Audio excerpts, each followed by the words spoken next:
Hello guys, स्वागत है आप सभी का हमारे चैनल मीडिया मैजिक बॉक्स पर। दोस्तों, एपिसोड की शुरुआत अनुपमा द्वारा कान्हा जी को धन्यवाद देने से होती है।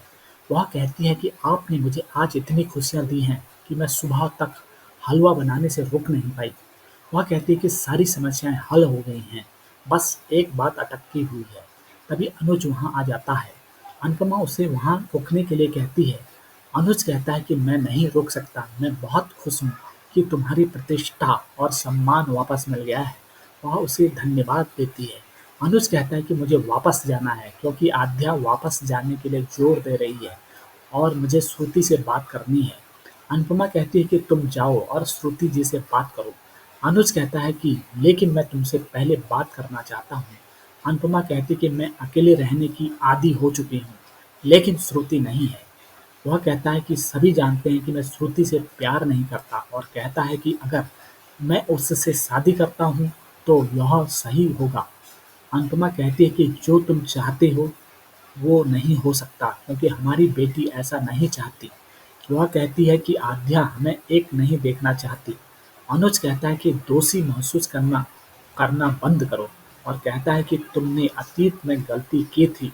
अनुपमा कहती है कि यह गलत है कि श्रुति और तुम्हारी शादी टूट गई और कहती है कि मैं नहीं चाहती कि आध्या को मुझसे और नफरत करने का मौका मिले। अनुज उससे आध्या को मनाने का मौका देने के लिए कहता है। अनुपमा कहती है कि वह उससे बात नहीं करना चाहती। उसकी आंखों में आंसू आ जाते हैं। अनुज उसके फैसले से बहुत दुखी और नाराज होता है। लुट गए गाना बजता है। अनुज कहता है कि मैं अभी भी तुमसे प्यार करता हूँ। मैंने पहले तुम्हें धक्का नहीं दिया था और अब भी नहीं दूंगा। और कहता है कि मैं तुम्हें बताना चाहता हूँ कि कोई भी अनुज को अनुपमा से अलग नहीं कर सकता, यहाँ तक कि अनुपमा भी नहीं। वह कहता है कि मैं कल सुबह की फ्लाइट से चला जाऊंगा, लेकिन तुम्हारे लिए वापस आऊंगा। अनुपमा रोने लगती है। दोस्तों, सीरियल में हम आगे देखेंगे कि दोसु बनराज से कहता है कि बाबूजी घर को टावर बनाने के लिए देने से मना कर देंगे क्योंकि मम्मी आ गई है। पाखी कहती है कि मम्मी इस घर को नहीं जाने देगी। बनराज कहता है कि इस औरत को क्या चाहिए, क्या वह अब हमारा घर भी खा जाएगी। वह कहता है कि अगर टावर बनता है तो हमें 3 से 4 फ्लैट मिलेंगे। पाखी और तोसू एक दूसरे को देखकर मुस्कुराते हैं और कहते हैं कि मम्मी ने अभी तक एक तक एनओसी पर साइन नहीं किए हैं। तोसू कहता है कि अगर मम्मी चाहेंगी तो बाबूजी पीछे हट जाएंगे। बनराज कहता है कि मुझे पता है कि अनुपमा मेरे से पहले आती है। तोसू कहता है कि बाबूजी को चीजें याद नहीं रहती और उनसे निर्णय लेने के लिए कहता है। पाखी कहती है कि फिर उन्हें बता दो। तोसू कहता है कि बिल्डर से बात करो। वनराज कहता है कि मैं बाबूजी से बात करूंगा और उन्हें समझाना होगा क्योंकि यह मेरे बच्चों का मामला है। बाबूजी सब कुछ सुन लेते हैं और चौंक जाते हैं। अनुपमा वहां आती है और कहती है, तुम्हारी दवाई। वनराज और बाकी लोग मुड़कर बाबूजी को खड़े देखते हैं। अनुपमा पूछती है, क्या हुआ? बाबूजी कहते हैं कि मैं बाद में दवाई लूँगा और अपने कमरे में चले जाते हैं। वह माँ से कहते हैं कि वे अपने बच्चों की खुशी के रास्तों में बाधा बन रहे हैं और अब समय आ गया है कि उन्हें उनके रास्ते से हटा दिया जाए। वह कहते हैं कि बच्चे हमारे बारे में जितना सोचते हैं उससे ज़्यादा परेशान हैं। वे पहले हमसे सलाह लेते थे, लेकिन अब हमारी सलाह उनके लिए दखल अंदाजी है। माँ कहती है कि इसलिए हम जा रहे हैं। वे ट्रॉली की तरह देखते हैं।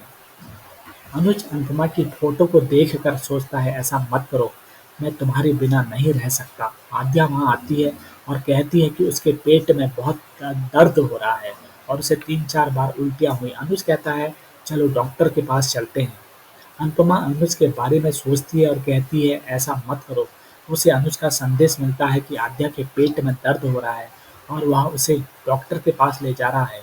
अनुपमा उसे फ़ोन करती है और आद्या के बारे में पूछती है। अनुज बताता है कि वह उसे अस्पताल ले जा रहा है। अनुपमा कहती है कि वह वहाँ आएगी।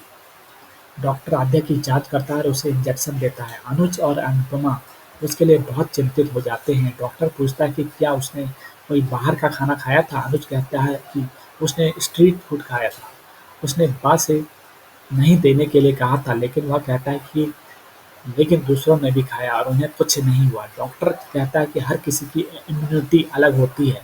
अनुज पूछता है कि क्या वे कल यात्रा कर सकते हैं? डॉक्टर कहता है कि उन्हें यात्रा स्थगित करनी चाहिए। अनुपमा कहती है कि उसे यात्रा स्थगित करनी होगी क्योंकि आद्या विमान का खाना नहीं खा सकती।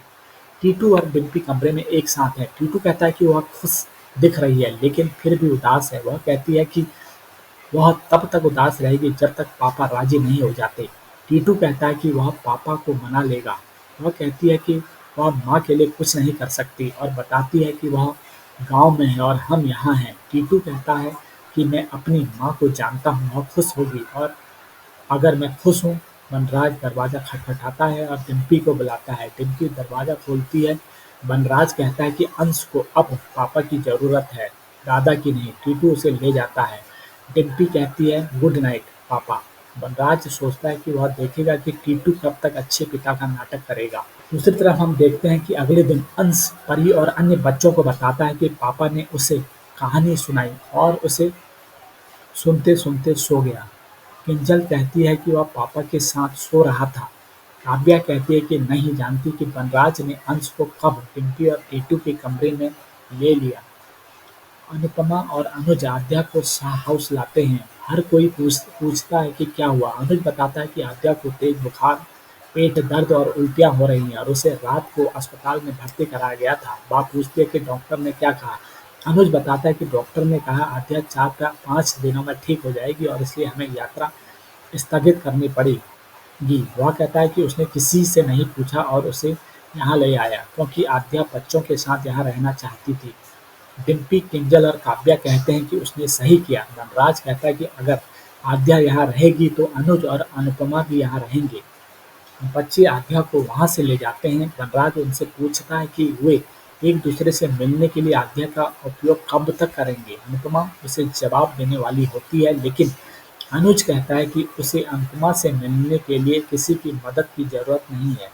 अनुज वनराज से कहता है कि वे दोनों अब सिंगल हैं और पूछता है कि वे एक साथ रहें या एक दूसरे से नफरत करें, एक दूसरे से प्यार करें या लिव इन में रहें आदि।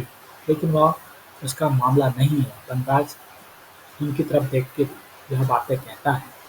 तो दोस्तों यह थी टीवी सीरियल अनुपमा के अपकमिंग एपिसोड की कहानी। तो दोस्तों यह कहानी आपको कैसे लगी हमें लाइक और कमेंट कीजिए और हमारे चैनल को सब्सक्राइब कीजिए। मिलते हैं एक धमाकेदार वीडियो के साथ।